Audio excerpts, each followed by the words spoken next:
23 miles an hour when he hits those ropes, and the super spear is landed. The badass to win back the belt. He has done it. Here's your winner and new Intercontinental Champion, Bronson. And to think, Wade Barrett, how much that championship meant to Jey Uso. He was trying to stay out of all the family issues. And in the end, the bloodline involves themselves like that. Get ready!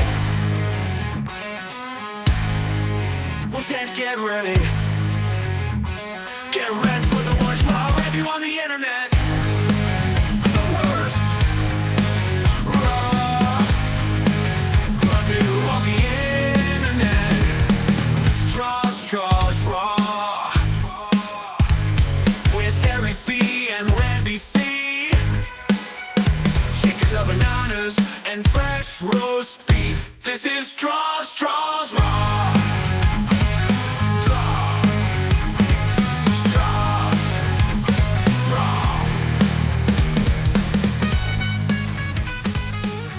Hello, friends, listeners, and newcomers. It's me, Eric B. They call me the Raw Dog. And this is the Draw Straws Raw review on the Huge Pop Hub.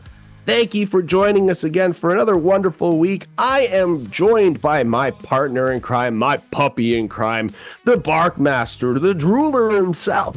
They call him Randy C. Randy, say what's up to the fine folks. What's up to the fine folks? Hey, Eric B, it is me, Randy C, and as usual, we're powered by something. This week, we are powered by Huge Pop on TSN. Starting this Wednesday, October 23rd, Huge Pop has a new date. It is Wednesdays at 11 p.m. on TSN 690, with more news to follow. After 20 plus years on the radio on a Sunday night, they are making the move to Wednesday nights. So that's again, Huge Pop, Wednesday nights, 11 p.m. Go to www.tsn.ca/690 Montreal to listen to Huge Pop. We're also powered by Rock Solid Wrestling. Rock Solid Wrestling is the top wrestling federation in Ontario. You won't find a more A-list collection of Ontario's purest athletes anywhere else. They've held events across Ontario and have raised thousands for the Special Olympics. They offer the best for pro wrestling fans.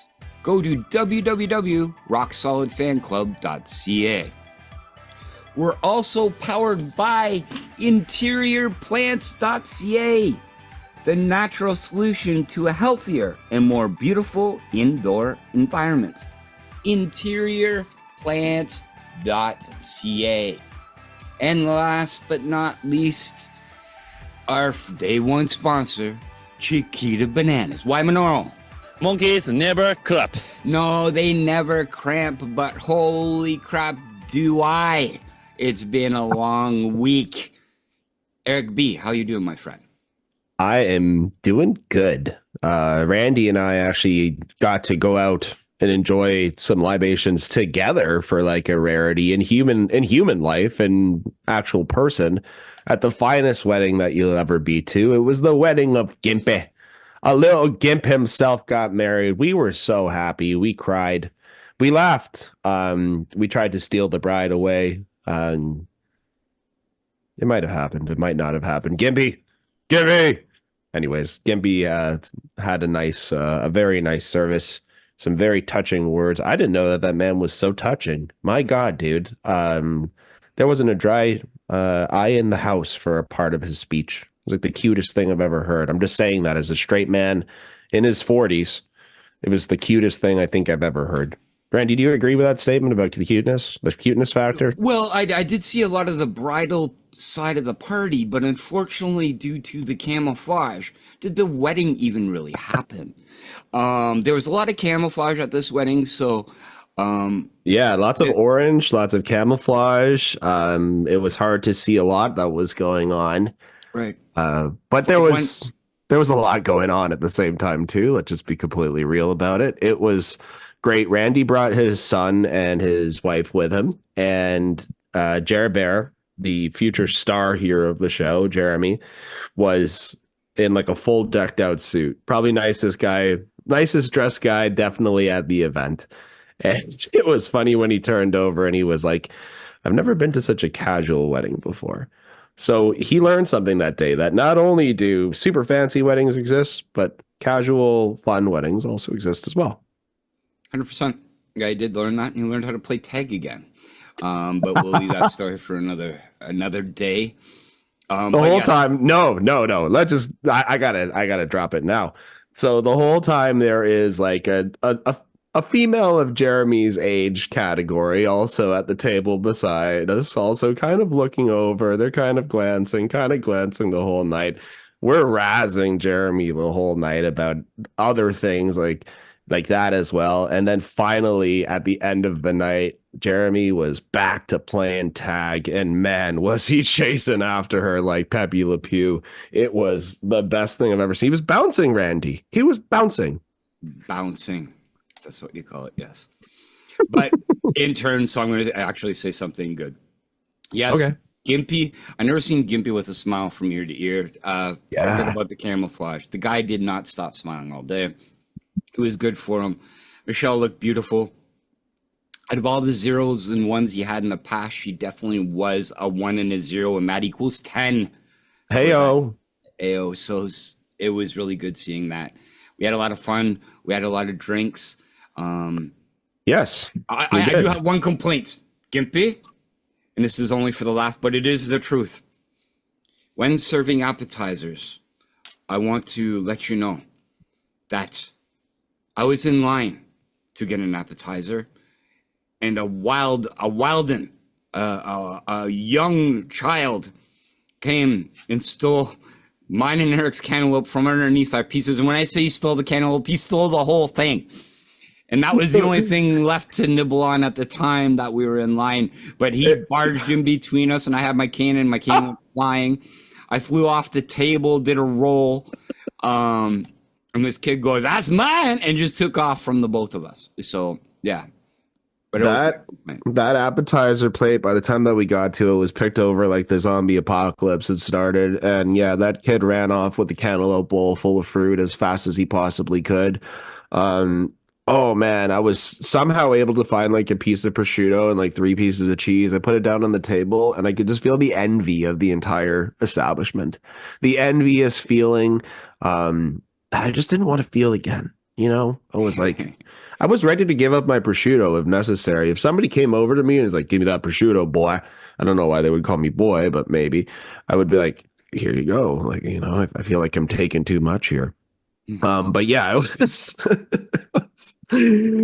fun. The best was like at the end of the night, there was like a walking taco station, and man, like just everybody was so hungry at that point that people were just hovering over that walking taco station, waiting for that hot, fresh taco beef to be served.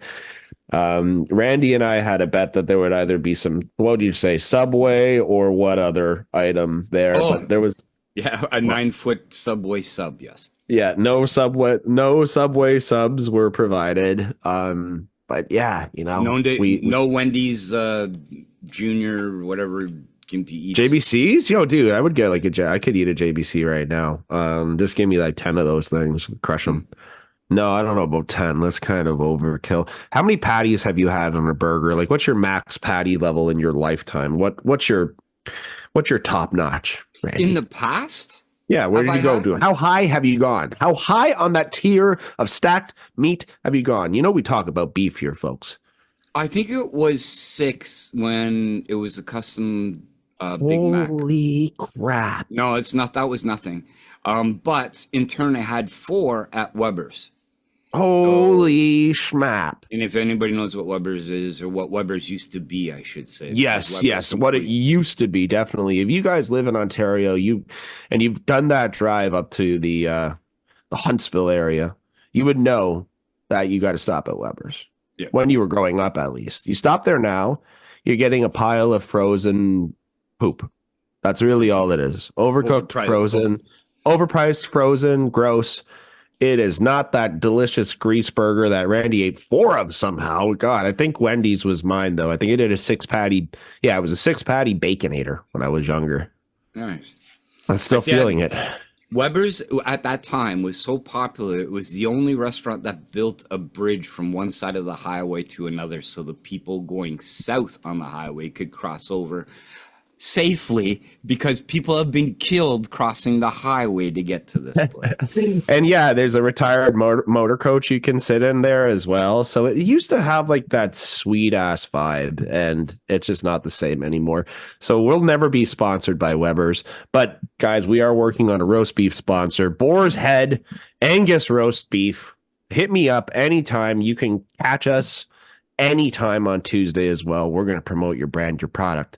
We're going to do the best. We're going completely off the rails already, Randy, and it's not even noon here on a Tuesday.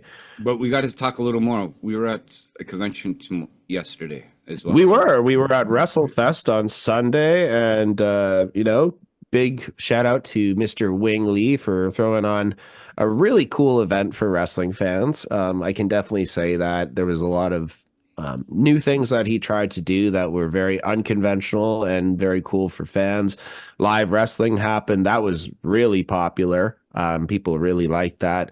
There was a promo battle that like so many people got into. That was fun. I like the promo battle, Randy.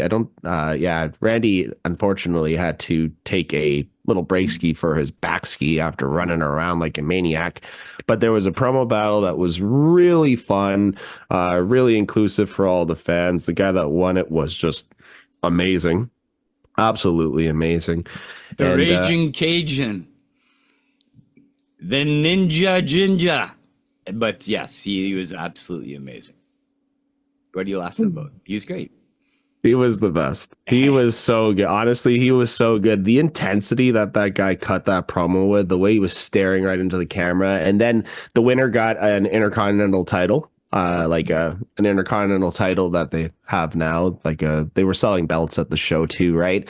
And the way he raised that belt, man, it was just like his crowning achievement. I absolutely thought it was fantastic.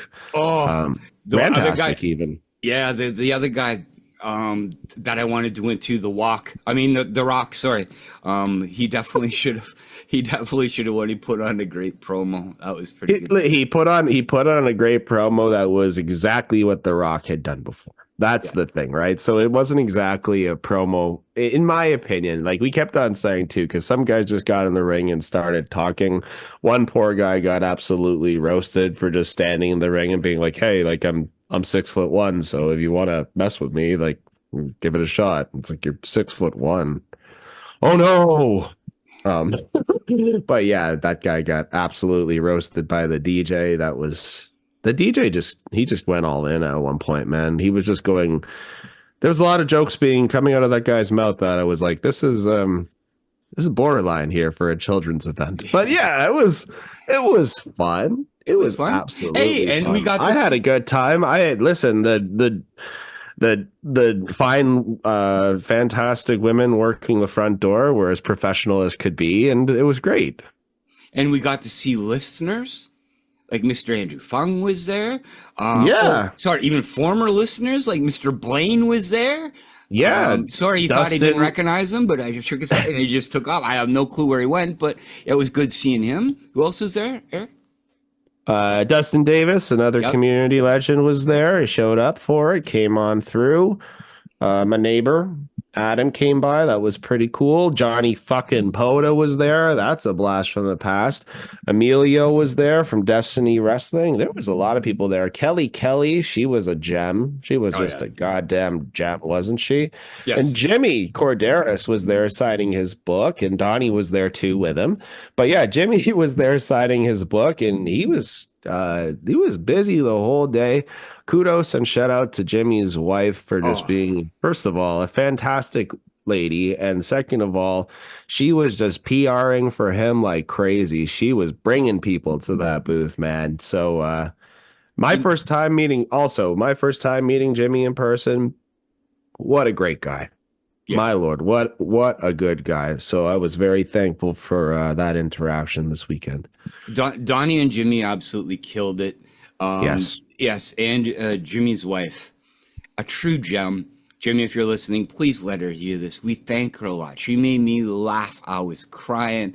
We were talking about kids in short shorts. We were like everything, and she made me laugh.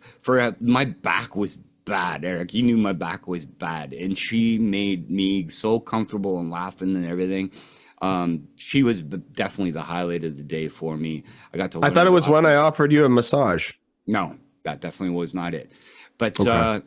It was close second. Okay, Eric, a very close second. You're always number one to me. Unfortunately, she was so funny that day. But why are you squinting at me like that? But a big shout out to you, Mrs. Kadaris. Thank you for it. And Jimmy, you guys rock. Jimmy and Donnie rock. And Donnie. And Donnie, yes. And go listen to them again. And Jack Tunney Jr. and Bobby Bags and everybody else who decided to show up and make the THT table as fun as it was and as fun as it always is.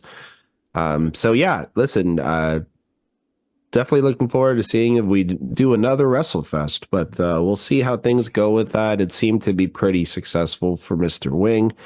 And good for the fans. Yes. And don't forget, Motor City Machine Guns this Wednesday. That's this Wednesday. What do you think about their new theme? What do you think about that new Motor City theme? I still like the old one. You know what? That old one is pretty good. Like, you can't. I wish they could have taken it, but I like the old one. The old one is, it's iconic. Absolutely iconic, especially the starting. And you can see that WWE did their absolute best to try to copy bits of the starting within the starting of the new song. Did you pick up on that? Yeah. So they're doing their best to give you the no, but they can't. God damn you, TNA.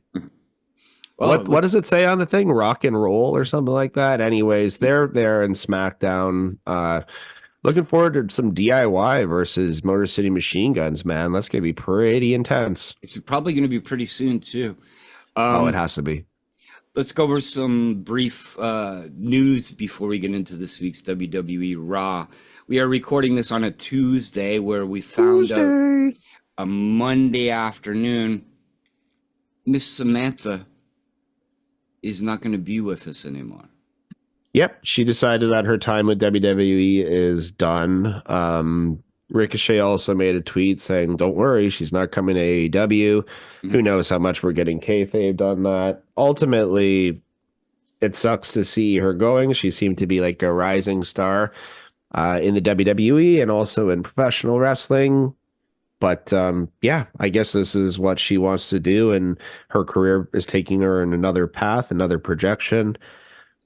From the sources I heard from yesterday, they're saying that she wanted to do other projects and WWE wouldn't allow her to do that. So projects being TV or whatever it may be, again, she had a career before this, right? So maybe she wanted to go in these other directions. It was taking up too much of her time. And she just wanted to have a little more fun. And she was very good at what she did. Yeah, she was. So it's unfortunate to see her leave, but guess what? With her gone, a space had to be filled, and WWE just reached into their back pocket and they're like, you know what? Let's take out a Hall of Famer. Lillian Garcia is now back with WWE full time, and this is like bad news, good news situation. As soon as I saw that happening, I talked to a lot of people about it too. A lot of people said it's an instant upgrade. I don't want to smite the work that Samantha Irvine has done. But yeah, I mean, Lillian Garcia is a legend, dude. Having her back is awesome. It is, 100%. And I wouldn't say it's an upgrade. Lillian did a fine job in the past and made it what it was. Even when the people I were talking to in the reports I heard yesterday, when you were a ring announcer, it was very generic. being a ring announcer or back interviewer or whatever it may be, and it's very scripted and or wanted on your role what you wanted to do it. Lillian Garcia did change it a little, one being a woman, two, just her personality was brought with it. Now, when we go to Samantha, she definitely brought a personality, a unique style to each individual she was announcing for. Chelsea Green and stuff like that. So Lillian, again, is a Hall of Famer. Yes, she is back, and people wanted it. I find it a lateral move. But in turn, I think Lillian now will be able to show her personality that she wasn't being able to use before, and we'll see a lot of similarities there. Yeah, and to your point of being a lateral move, I mean, isn't that what you potentially want when you lose like a big integral part of what you're doing on TV, your product and the presentation of your product? A lateral move is pretty good last minute, dude. This is literally 100%. Last minute information that we're getting. So I can't imagine that WWE knew about this for more than a couple of days more than we knew it for. Probably happened almost at the exact same time. Let's just be honest. Things happen really quickly in show business, folks. Anyways, talking about the show, talking about the business. Should we get down to the business of the show that is Monday Night Raw? Oh, that was a good one. Yeah, you did a really good job, really good segue on that. Yes, it was. The Raw was a good one, or your segue? Both. No, the segue. Both were very good. But spoiler alert, yes, let's talk about this WWE Raw, October 21st, 2024, from Philadelphia, Pennsylvania, the Fargo Center. Go ahead, Eric. What? That's my gimmick. That's my gimmick. I apologize. You stole my gimmick, sir. Okay. Anyways, now I'm over it. I'm over it. Don't worry. I get over things quickly here, folks. We're coming close to the greatest show of all time, Crown Jewel. Crown Jewel's coming up, Randy. And guess what? This week on Monday Night Raw, things are heating up because the IC title is on the line. Main event tonight will be actual main event. Jey Uso and Braun, Baby Stein or Breaker. Baby Stein, as you want to call him. Baby Stein. Anyways, we're going to start off the show super hot. Here comes big Bronson Reed walking into the arena, getting attacked by Seth freaking Rollins. Seth blasts by him after that, runs to the ring. He says, "You want to be famous, big boy?" And here comes big Bronson Reed just shoving through everybody, including an Adam Pearce that is yelling at Seth Rollins, "You can't do this anymore. You can't do this anymore." Anyways, I don't know why I don't like Adam Pearce so much, but that's just me. Maybe it goes back to his wrestling days for me. Maybe that's what it is. Maybe I didn't like him then, and I'm still like not able to wrap my head around it. Anyways, this breaks down in a fracas in outside of the ring. We got Seth diving on a pile of security guards and Bronson Reed. Bronson and Seth are just destroying the set at the start of the flippin' show. Big Bronson Reed is tossing around these security guards like rag dolls and almost lands a tsunami onto the table, but Seth moves out of the way at the last second. So for now, Seth Rollins definitely has the upper hand, and it looks like we're taking this feud all the way to Crown Jewel. 100%. We were saying it before, and we were saying like what was making this so important. This actually made it feel like really important, something we wanted to see, because this is the first time we see him tonight. So yeah, Bronson Reed raising himself to the next level. Not a lateral move in this case, raising himself to the next level. Exactly. Bronson looking great there in that spot. Fans definitely hot for it, hot for the start. You know, kudos to the crowd tonight there in Wells Fargo. Listen, as I just said that out loud, dude, it's Philadelphia.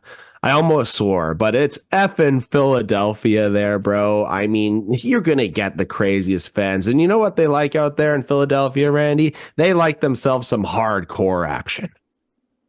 Yes, 100%. 100%. Think of what extremities. Kind of extremities. That the extremities. Extremities. Yeah. Okay. All right. Find out a little more later. All right. Well, Damage Control is here too, and guess what? They got a fight tonight with Liv and Raquel. That's a high-end tag team competition for Monday Night Raw. I like that with the ladies. They're also ready for their match tonight as we're recording on the CW presenting NXT with Lash Legend and Jakara Jackson. But for now, their focus is definitely on Little Liv and Street Trash Raquel. What's with that t-shirt, man? Who's buying that?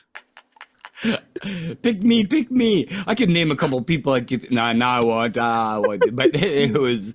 I'm joking. That's actually a total joke. But Street Trash t-shirt. Oh, WWE, you just do some great things. I mean, listen, so that's the negative t-shirt that comes out today. The new t-shirt that will sell none, and then there's one t-shirt that comes out later that will sell many.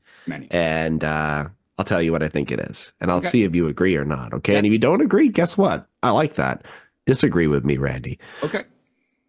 We got a video package here. Randy's favorite thing on Jey Uso versus Braun Breaker coming up later tonight. Randy loves the production of these video packages, and it definitely brings people into the feud. If you are just tuning in for the first time, or if you're just trying to get back into wrestling, then you're like, oh, okay, these guys really don't like each other. They really don't like each other. Okay. It's well explained in these little vignettes promos that they're doing. I love them. Love them. Do you love them as much as you love the next match? The tag team tournament? The tag team tournament for the championship. Its first round. It is New Day versus the Authors of Pain. The rest of the Final Testament is there as well. That's Scarlet. That's old man Paul Ellering. Man, he's looking more and more decrepit, which is absolutely crazy when we talk about what ends, how this match ends tonight, right? Just absolutely insanity. 100%. Anyways, they fight each other. They has them fights. The fights breaks down. And here's the Miz for whatever reason. He's there too. Guess what? Miz time. Amazing. That's great. Nobody cares about the Miz. Does anybody care about the Miz? I don't care about him. Do you? I see why he was there. He has to be more relevant. R-Truth does. Do we say that? R-Truth is relevant because he comes in and R-Truth is there and he's going to take the Miz out, man. That's why he's going to do it. Anyways, the distraction lets Kofi grab a roll-up pin.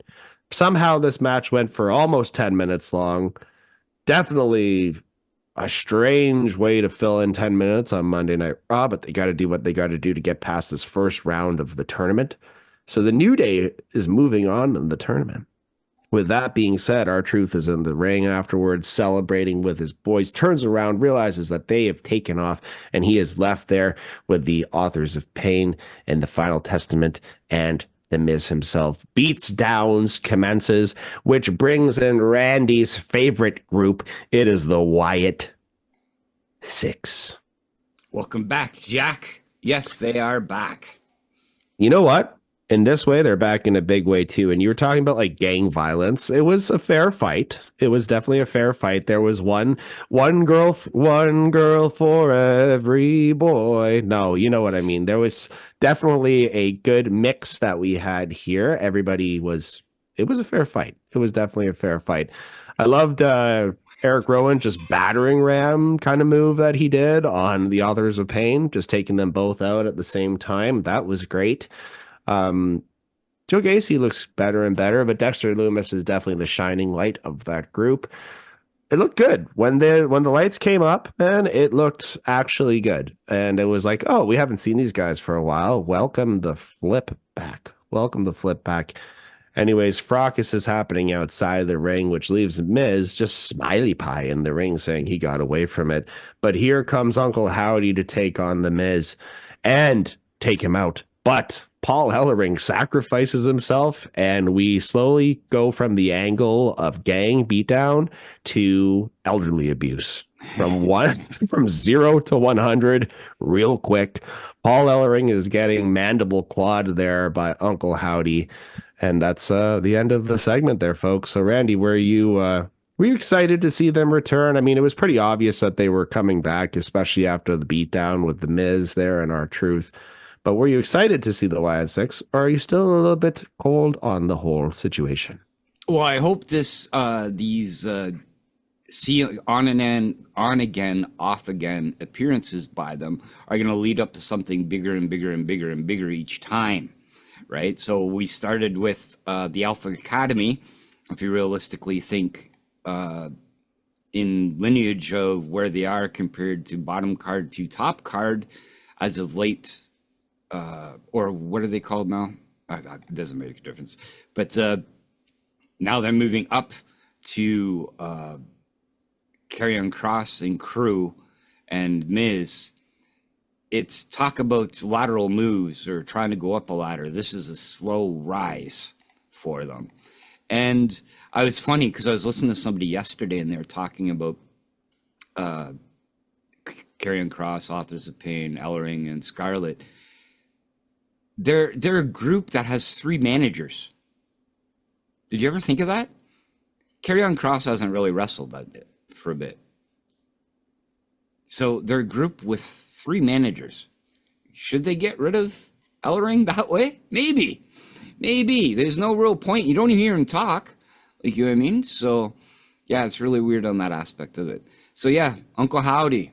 Next up is The Miz. And let's see where that goes.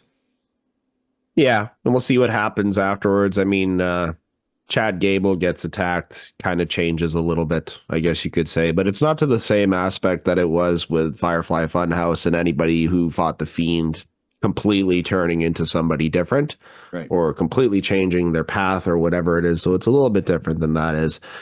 That being said, the crowd loved it. Yes. I was excited as hell. Great. It was a great shot. Honestly, when the lights came up, it was a great shot. And Philadelphia's fans were so hot that you can hear them going wild because they can see the shadows moving into the ring, and the shadows enough for them was exciting enough, so to speak.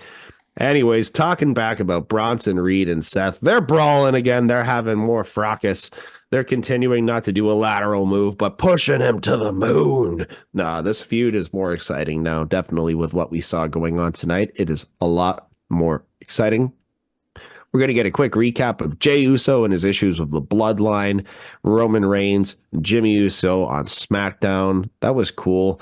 I like how we're just having some cross-brand promotion going on recently as well, as we will see later tonight, which is great. But Jay says what happened on SmackDown is, it is what it is, dog. It is what it is. But tonight, it's all about retaining that IC title, brother. Yeet. Oos. Yeet. Yeah. Really? Yeet. Not really. Yeet or no yeet? Yeet or no yeet. Man, on SmackDown, man, no yeet. I was just like, okay, guys, just stop. Don't do that. Yeah, it was really weird. And a big shout out to the Smack Daddies. You can catch them here on the Huge Pop Network. That's Absolutely. Brad the Dad and Father Greg, the Smack Daddies here on Huge Pop, giving you the best SmackDown reviews on the internet. But yeah, a little weird. And when I seen it on SmackDown on Friday, I'm like, oh no, they're not going to do this. Why can't Jay hang on? And then I'm like, oh no. But we'll leave that till later. Yeah, we'll talk about why they're doing what they're doing, because I have my thoughts on it. Yep. Anyways, Randy, going forward in the show, it's Raquel Rodriguez, and she's saying Rhea Ripley isn't getting any kind of revenge on Liv Morgan.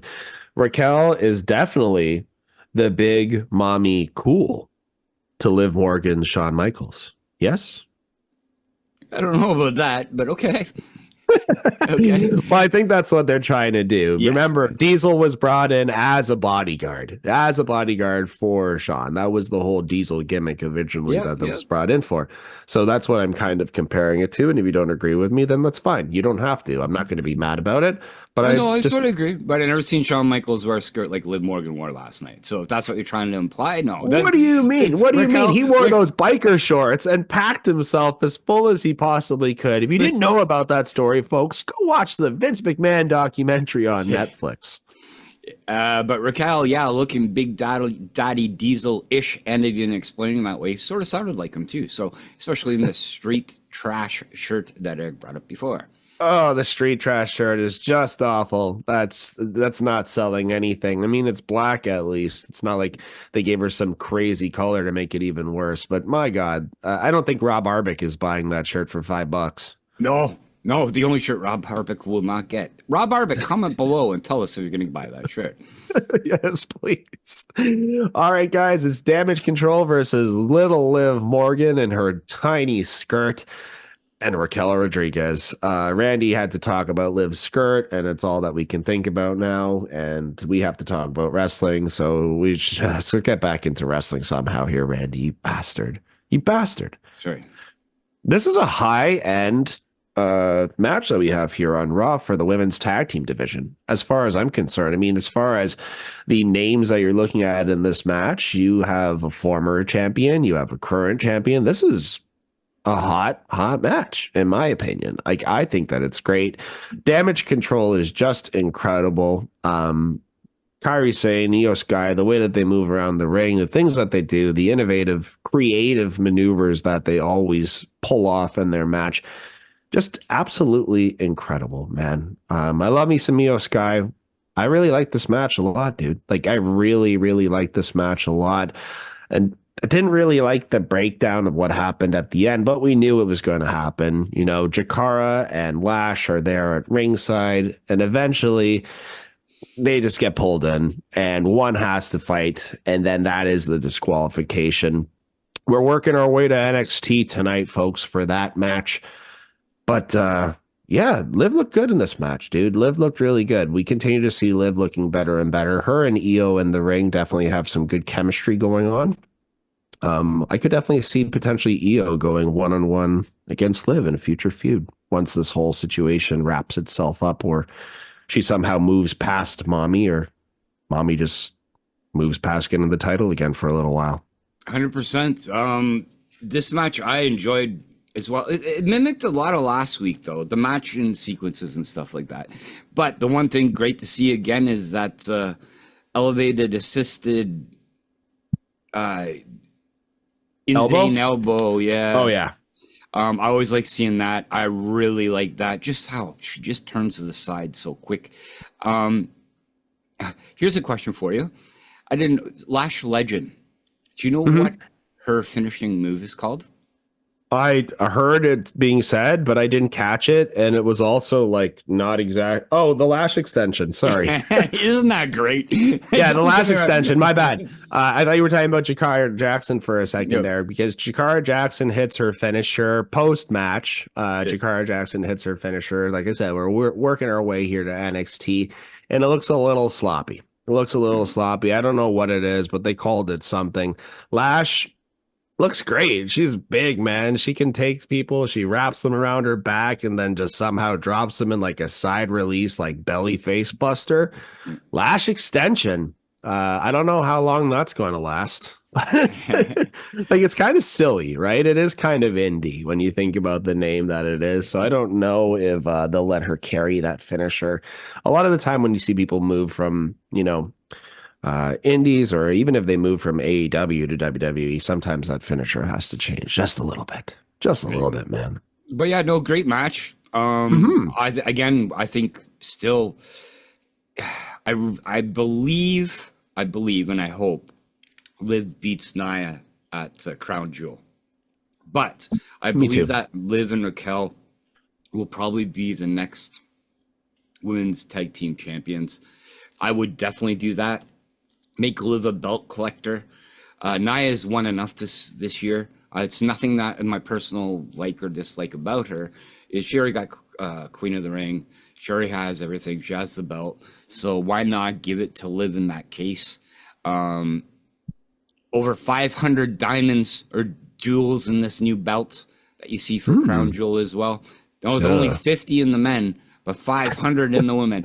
But it looked good too. So yeah, again, I like this match, and I like where this is leading. The story developing well. Absolutely. And then after the beatdown of Damage Control, we got Lash and Jakara in the ring. Raquel, Liv, just a little bit pissed off that they got involved. And guess what? Here comes Mommy Wami. Lash, Jakara get themselves out of the way as fast as possible. Mommy, Rhea is running to the ring. Raquel steps up, like she said, you're not getting any revenge on my little Liv. My little sweet Liv and her little skirt. But a headbutt is delivered. Raquel eats that headbutt. She eats it, but she can't eat another one. She can't eat more and more of a beatdown.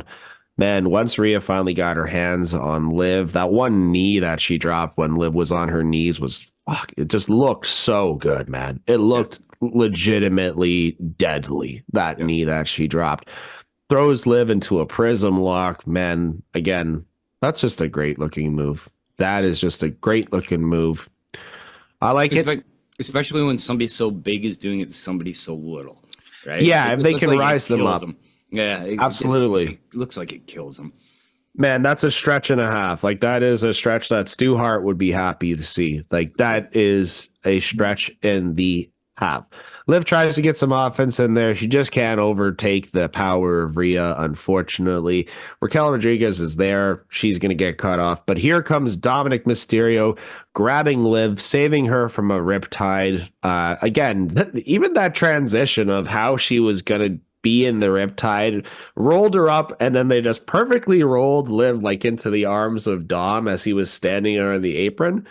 It was just so smooth. It was like, you guys have practiced this, haven't you? It was so smooth, man. Rhea gets her hands on Dom, and to Randy's point, locks him in a prism lock, and it doesn't look nearly as good because Dom is more or less holding himself in the position there.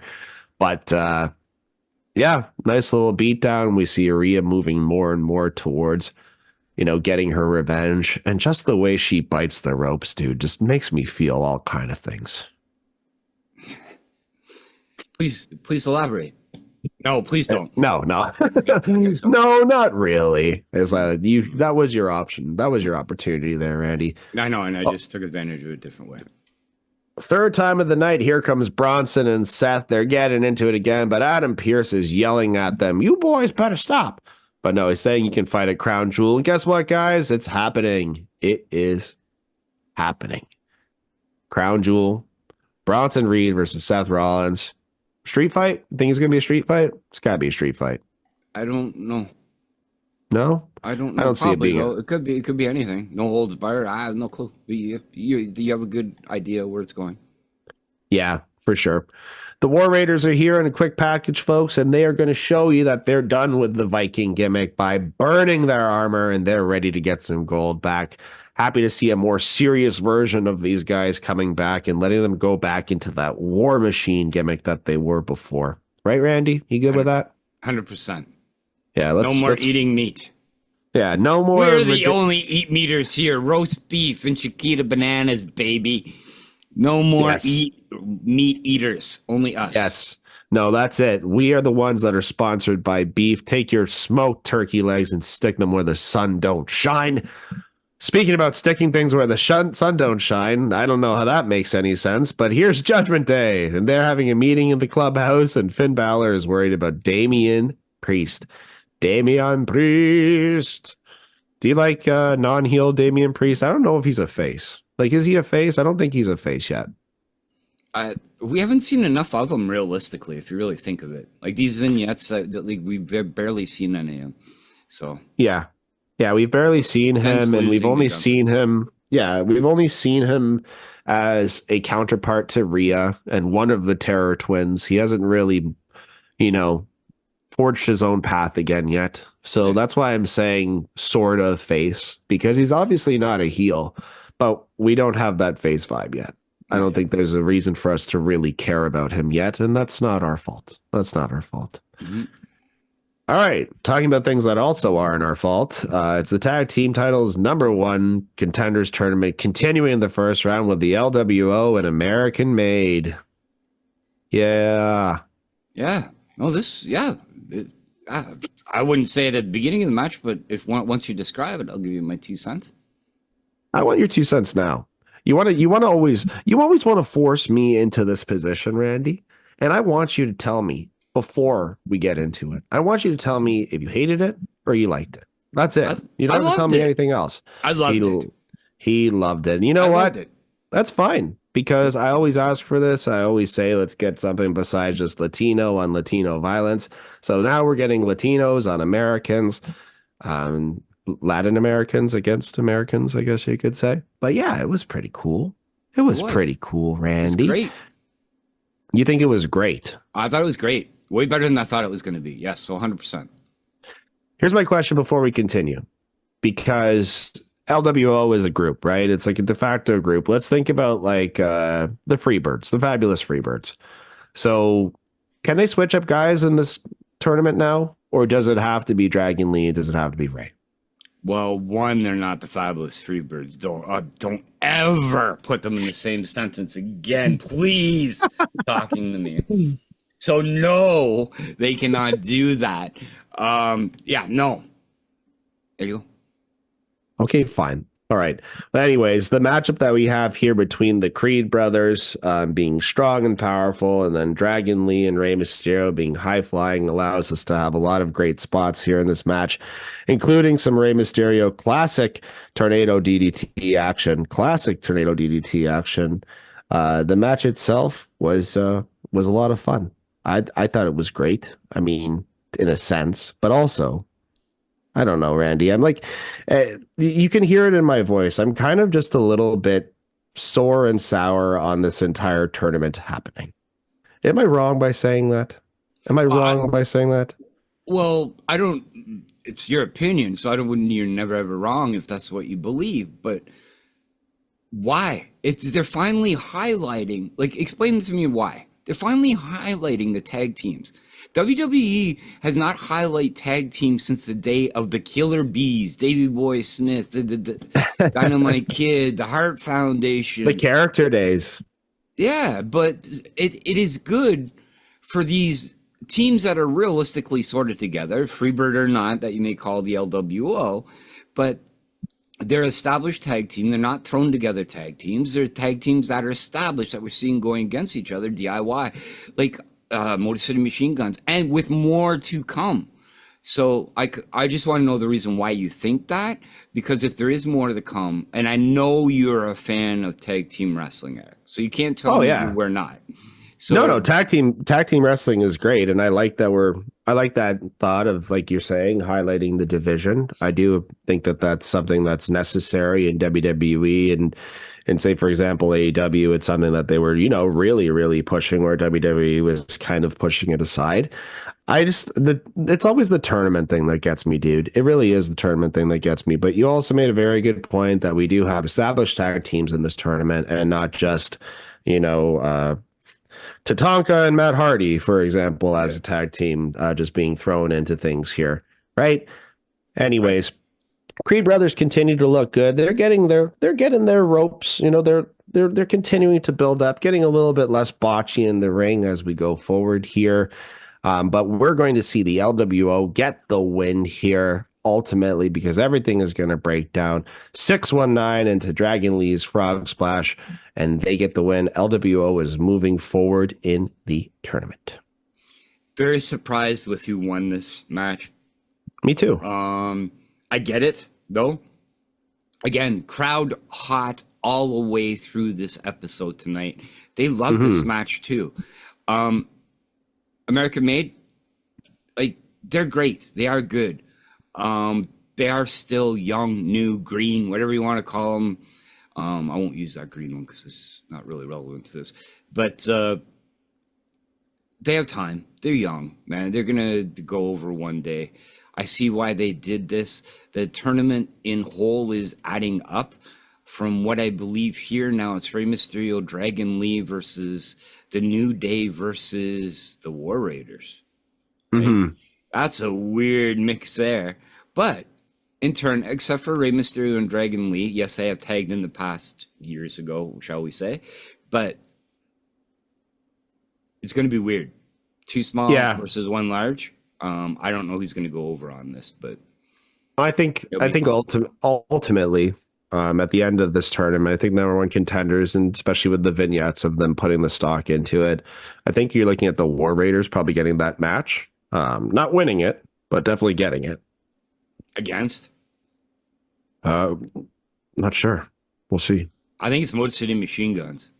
You think so? Yeah, and if you remember in the past, I had to figure, I don't know if it was them. No, I couldn't have been them. Have Motor City ever gone against War Machine? Because we're talking about two teams that are very active on the independent scene, PWG scene, all of that. I'm almost positive they have. And an old War Raiders match versus a Motor City Machine Guns. Remember, we're talking 10 years ago if this did happen. I don't know how good it would be now. But it would be good. Oh, it would have been great, amazing 10 years ago. Would have been amazing 6 years ago. Would have been amazing 5 years ago. But yeah, it's not to say anything negative about both teams. It's just, as time goes on, you just can't do so much crazy stuff. Yeah. There's only so much you can get away with. You can't be Sting, folks. Yeah. You can't. Anyways, I almost. There's only a couple more cartwheels in Eric's card there that he can do. Because every single match, both of them would definitely do cartwheels all over the place. It's true. It was cartwheel crazy. Now it's you got to put a bet on it, guys. It's either 1.5 cartwheels or more. But you're probably going to get about one. Yeah. Adam Pearce is in the back. He's promising damage control. He's going to take care of this. And here comes Carlito, folks. Everyone's favorite part of Monday Night Raw. Definitely. He needs to be there. And he wants Dominic Mysterio to get the next challenge against Gunther. Ha! That is laughable. I do think, again, we talk about Dom being like a future world champion. Oh, and I also did make the point earlier, but now I can because Dominic was there. He showed up. He saved Liv. Guy locked into the Prism Lock. And he was wearing a very nice new t-shirt. Did you see it? Latino Cheat. That shirt will sell. Yeah, that's a doll. Rob Arbic, will you purchase a Latino Cheat shirt? Please comment below and put one or two. Where is that in your order of purchasing shirts? Yes, you're absolutely right. That will sell. Yeah, absolutely. No street trash. No street trash, but definitely Latino Cheat. Braun Breaker is ready to get the IC title back. Okay, yeah, that's... Anyways, a spoiler alert. But yeah, here comes Gunther, and he doesn't think Cody Rhodes bringing up his daughter was necessary because the prize of Crown Jewel title is big enough of a prize. Yeah, that promo that Cody cut was a little strange, in my opinion. That SmackDown promo was definitely a little strange. But here comes Damian Priest, the former El Campeon, and he says, when you are done at Crown Jewel, you and me, we gonna have a problem because I want that title back. So it looks like that's our way that we're going to get reintroduced to Damian Priest potentially as like a face here against Gunther after Crown Jewel. Very good. Gunther's not impressed. Are you impressed? No, not really. No, not really. No, not really. I know. Well, we'll see how that breaks down without, any briefcase being involved or anything like that. Just a one-on-one. It's like an NXT match. Yes. It is an NXT match. Yes. Okay. All right. Okay. Anyways, guys, we're here at the main event already. Oh, you gotta love these 2-hour Raws, Randy. You gotta love them. IC title match. Braun Breaker versus main event. Jey Uso. From start to finish. This was a very enjoyable match. We see a lot of what we see from these two guys always. Braun Breaker just being impressive as hell. Knocking through people like a battering ram. He runs through people like Brawley runs through the whole Dragon Ball Z saga. That is a very nerd shout out for a very old movie. If you guys know what I'm talking about, you're crazy. You're absolutely crazy. But Braun Breaker is just ramming him around like nuts. At one point, he's going to go for the pin on Jey Uso, but jumps off and starts doing push-ups in the ring. The mind games, Randy. Have you ever had anybody do push-ups on you in the ring? On me in the ring? Yeah, no. They did push-ups. That they jumped off of you and started doing push-ups like that? No, they could have, though. They could have, but no. Yeah, it's kind of insulting. I'd say it's very insulting. Yeah. I would say that it's very insulting here, folks. Right? We get a standing moonsault out of Breaker. He also gets the Frankensteiner off the top ropes. And guess what? He's looking just a little bit safer every time that he pulls that Frankensteiner, guys. Just a little bit safer every single time. Back in the ring here again, we got Uso getting a knockdown for a needed breather. They both have to pull themselves up. And guess who's going to join in with some front row tickets that they bought, apparently? It is the Bloodline. Oh, here comes Jelly Roll. Jelly Roll was not there. Jelly Roll was not there in Philadelphia. He's not a Philly legend. But if he was going to hit that massive chokeslam. People on the internet are dying to see Jelly Roll hit a chokeslam like that one more time. Yeah. One more time. That was a hell of a chokeslam. Yeah. Hell of a chokeslam. We're completely off topic here. But Bloodline is here. Tama Tonga's trying to help Jey Uso. He turns around, gives him a nice super kick. Tonga Loa. And then Tama Tonga gets a super kick. Everybody eats super kicks. You know, Solo was just wondering, what are you doing, man? We're trying to help you. We're trying to help you retain this. Jay moves out of the way. A super spear is eaten by Solo by Bron Breakker on the outside of the ring. Just super kicks for everybody. And then we get, you know, every now and then in wrestling, Randy, you get a stare down between guys that has like an immense aura. The aura that the stare down between Jacob Fatu and Bron Breakker had was crazy.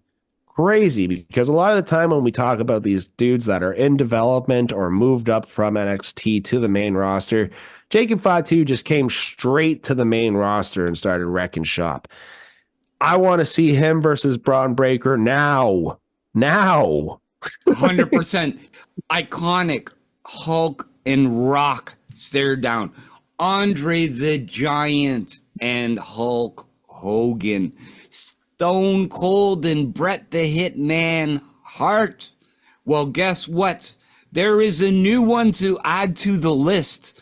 Bron Breakker and Jacob Fatu. The crowd went nuts. I went nuts. It is Me too. something we want to see, and we will see it eventually. Give it to me, a crown jewel. It's too soon, god damn it, but that would be a crown jewel match, man. Come on. It's too soon, though, because when you think about the bloodline and you think about those four guys, the guy who is probably going to the moon after this or within the storyline has to be the Samoan werewolf, man. You get him friggin' werewolfing against Braun, who's friggin' barking. Just barks and werewolfing all over the place, Randy. I like it. The crowd fucking loved it. It's insane. Imagine putting them as a tag together. You know what I mean? Wow. Yeah, that'd be crazy. The War Dogs or whatever. I have no clue. The Were Dogs. It's the Were Dogs. So, but yeah, no, it's people wanted it, and man, I didn't know how much I wanted it. Just like you said, once you saw, yeah. it. Yeah, it was one of those situations like you would never think of this matchup because they're on two different brands and they've never interacted with each other within WWE or outside of WWE. This is something that you don't get, right? 100%. There's always, like, we even talked about it before. Did the Motor Machine Guns fight the War Raiders on the Indies? Most of these guys have fought each other on the Indies or NXT before they moved to the main roster. This is the first time these guys have had a stare down, and it was absolutely wild. Pulled away from the main event for a very short period of time, but then the fans were really into the main event. They loved it, man. This is awesome. Chance, we're going crazy. Jay's trying to pull out all of the stops here that he possibly can. Superfly splashes. He hit some raised knees. He's doing his best to cut off the spear with some super kicks. The Superfly Splash connects again, but it's a 2 count. Tongas get back on the apron again. Adam Pearce and company come down to break it up, but the distraction allows Fatu to get in a super kick to Uso. Samoan dropping the announcer's table, leaves Uso laying. Another super spear gives Bron Breakker the title back. Just short of 3 segments here, folks. And no yeet. The days of yeeting with an IC title are over. Rikishi should have shut his mouth. Yep. Rikishi should have been quiet. Yep. I don't know if that's the case here, but it sure kind of seems like that, in my opinion. Anyways, the match was hot. A great way to end. Start hot, end hot.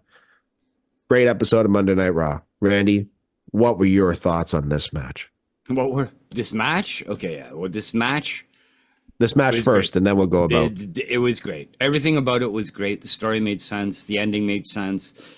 Putting it on Jay and then taking it away, I don't know. Maybe they didn't know that it was going to be this direction. I don't even know why they put it on Jay, but it's good they did. Don't get me wrong. I'll tell you why. Why is that? In my opinion, I believe that they are doing this to weaken Jay, right? So he has to depend on Jimmy. So he has to depend on Roman. And we're just continuing to build up that he needs to go back to the original bloodline to fight this new bloodline. That's what my thoughts are on it. To get to the next step for himself. Very good. Mm-hmm. Oh, Yeah. that's a very good analogy, and you're probably damn straight right. But you know what? We've been pushing him as main event Jey Uso for a long time now. He hasn't had that win. He's challenged for many titles and hasn't won. So he had to get something eventually for him to be pushed as like a main event solo superstar. But yes, they are going to bring him back to the bloodline now. Poor Jimmy. Now Jay's just the noose. Again.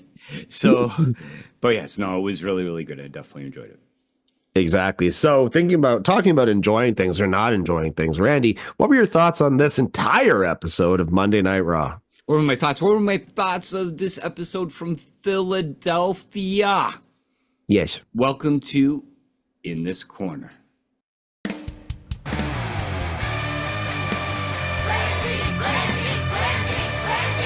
love you, Randy. Randy, that's enough. Mr. Randy. Randy. Randy.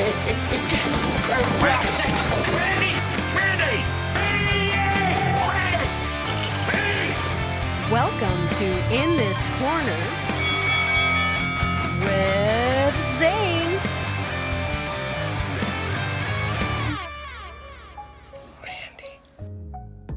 This 2-hour episode of Monday Night Raw seemed like 2 minutes. You had 4 matches. The New Day defeating the Authors of Pain. Damage Control and Liv Morgan. Damage Control versus Liv Morgan Raquel Rodriguez in a no contest. Rey Mysterio and Dragon Lee to advance himself in the tag team tournament against American Made. Braun Breaker defeating Jey Uso. Everything about this episode, the Seth Rollins, Bronson Reed stuff, all the vignettes, all the promos in between, all the explanation, the Wyatt 6, everything made sense and was fun. What did I think of this episode of WWE Raw? The best episode of Raw this year so far. I'm loving the 2 hours again, and it was great. Everything made sense leading into the crown jewel.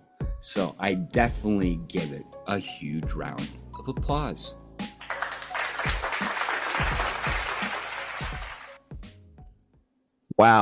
Wow, just spirit finger. You guys can't see me, but I'm doing spirit fingers here in the background instead of clapping because it was a fun episode of Monday Night Raw. And unfortunately, we saw the title belt removed from Jey Uso. That poor child that was gone viral for crying after the win of Jey Uso. I wonder how hard he cried after the loss. Did his parents be like, "You can't watch this, Jimmy. You can't see it, Jimmy." And he was like, "No, yeet, Mom. No, yeet." His whole, dude, this is even worse.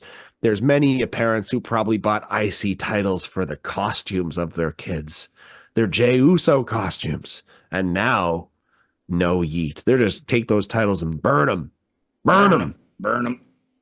All right, guys. Anyways, thank you so much for listening to the entire episode. That is us here at the Draw Straws Review. We're always happy to have fun and do this for you fine folks. Randy, if people wanted to go ahead and harass you, annoy you, and maybe send you the occasional nipple shot, where would they do that? Please don't. But yes, they can follow us on Facebook at The Huge Pop, The Hub, or they can follow us on YouTube, youtube.com/Draw Straws Raw, where the episodes are finally going to come out on a weekly basis again, as well as Huge Pop, different night, Wednesday nights on TSN. Go to tsn.ca /690. Sorry, Eric's doing something in the background. Oh, I get. He's just trying to mimic. I'm popping. No, I'm popping. I'm popping balloons. Pop. Balloons. Huge pop. Okay, I apologize. Huge pop. But again, yes, they're on a new night this Wednesday from now on. Motor City Machine Guns. The interview before they went to the WWE. We've been holding on to this for a little bit. So we have. Yes, so, that is very true. This has been in the back pocket to let the boys make their debut, and what you guys are going to hear was recorded pre. So that's pretty awesome. And don't forget the Smack Daddies. Give us a Smack Daddy show every Saturday morning here on the Huge Pop Network. Go follow Father Greg and Brad the Dad on their adventures of what they do and their complete annihilation of Sean Burkhead every week. So yes, go follow them. And, check them out on YouTube too as well. Check them out on YouTube and go to their website. Brad the Dad's been putting in some great work on that and the shorts that he's been producing as well. Yes, that's right. What about you, Eric? Where can people follow you? They can always just message me on Facebook. If you are going to send me a picture, like trying to show me your tie, can you please wear a shirt, though? That's all I'm going to ask. I would like that a lot going forward. But yes, that's about it. Guys, that's the show. That's the show, like I said already. Thank you for listening. But until the next time, please take care of yourselves and each other and continue to live your lives impactfully. Live, laugh, and love wrestling. Deuces! Deuces!